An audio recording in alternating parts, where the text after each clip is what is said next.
Hello again, this is episode 4 from Tales from the ER, People Behaving Badly. My name is Matt, and you know it's a rite of passage in the emergency department to take care of patients who have shoved things where the sun don't shine. So we're going to talk about rectal foreign bodies. Now, early in my career, I kind of felt left out because so many people and clinicians have stories of taking care of patients with things shoved up their butt.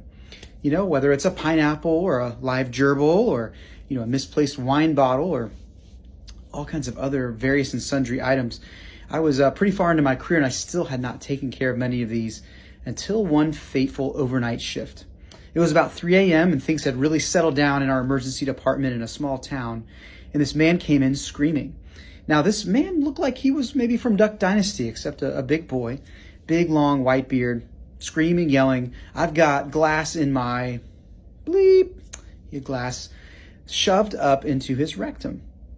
Now, he was screaming so much, it was hard to get a history. He had said he'd been there for a day, and his alleged girlfriend had dropped him off at the ER and peeled out on 2 wheels and left him there to tell his own story, which I'm not so sure how much I believed of it.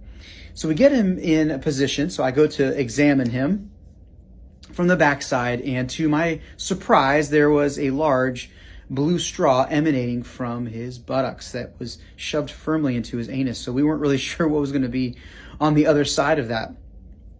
And I was so worried, he was in so much pain that I thought, well, if he does have glass up there, it may have perforated his rectum, in which case we might have a surgical emergency on our hands. So we went into the CAT scanner and we got the study done, and it turns out he had a very large tumbler, a glass tumbler.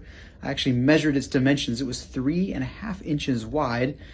I can't imagine the state of mind that someone would allow that to be shoved into their body, but I think there may have been some methamphetamines or perhaps some partying cocaine involved. So it was far too deep for me to go ahead and remove myself. Sometimes we're able to sedate someone and use instruments or our hands to remove these fateful items, but this one was just way too far lodged in there for me to get after. Now, we realized we needed to keep the patient in the hospital, so I called our friendly neighborhood general surgeon. He agreed to take the patient a little bit later in the morning for removal of rectal foreign body. So I gave this patient generous doses of pain meds because he just looked miserable and I wanted to be humane. And as I exited his room for the last time, one of the registrars came to me and go, "Matt, in this town, we have a special name for that kind of drink," because she was referencing the fact that there was a tumbler inside him, like you'd have a mixed drink in a glass tumbler. She said, "Matt, in this town, we call that a rump runner." Now, I love a good dad joke, so I very much appreciated that. And not to be outdone, I said, well, in that case, bottoms up. Until next time, Tales from the ER, People Behaving Badly.